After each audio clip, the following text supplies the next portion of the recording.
এই নির্বাচন নির্ধারণ করবে যে বাংলাদেশের ভবিষ্যৎ রাজনীতি কোন দিকে যাবে। আর আমরা অত্যন্ত আশাবাদী যে আজকের এই নির্বাচন এই দেশকে এই জাতিকে একটা সুনির্দিষ্ট পথে নিয়ে যাবে।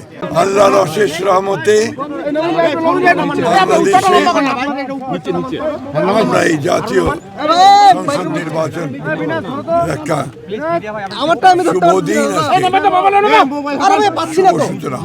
আজকে একটা ছাত্র গণ অভ্যুত্থানের পরে ফ্যাসিস্ট শাসনের অবসানের পরে এখন আজকে সেই শুভ দিনটি এসেছে যে এই দেশের মানুষ তাদের ভোটাধিকার প্রয়োগ করতে পারবে।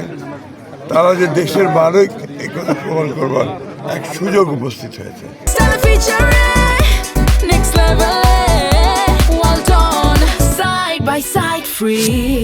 আমরা আমাদের দলের পক্ষ থেকে আমরা বিশ্বাস করি যে এই সুযোগকে কাজে লাগিয়ে আমরা দেশকে গণতন্ত্রের পথে নিয়ে যেতে পারবো, আমরা দেশকে অর্থনৈতিক প্রবৃদ্ধির দিকে নিয়ে যেতে পারবো এবং একটা সুশাসন এবং একটা মানবিক অধিকারের দেশ আমরা এখানে প্রতিষ্ঠা করতে পারবো।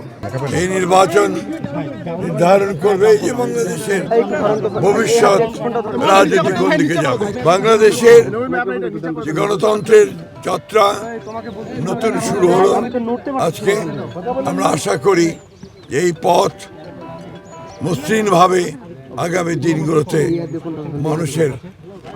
মানুষের জীবনকে, বাংলাদেশের রাজনীতিকে, বাংলাদেশের অর্থনীতিকে সুন্দরের দিকে, তার অভিষ্ট লক্ষ্যের দিকে নিয়ে যাবে।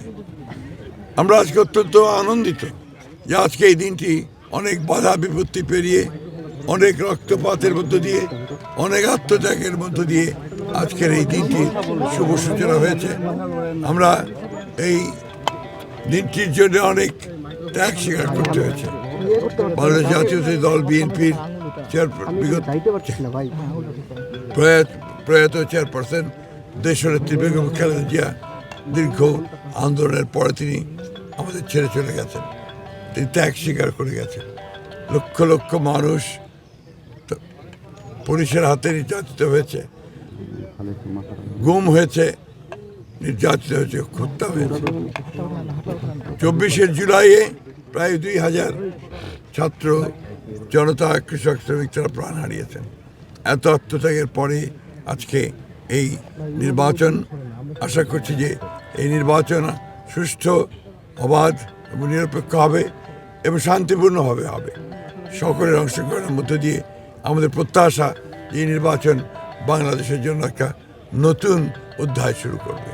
সেই প্রত্যাশাই আজকে রয়েছে।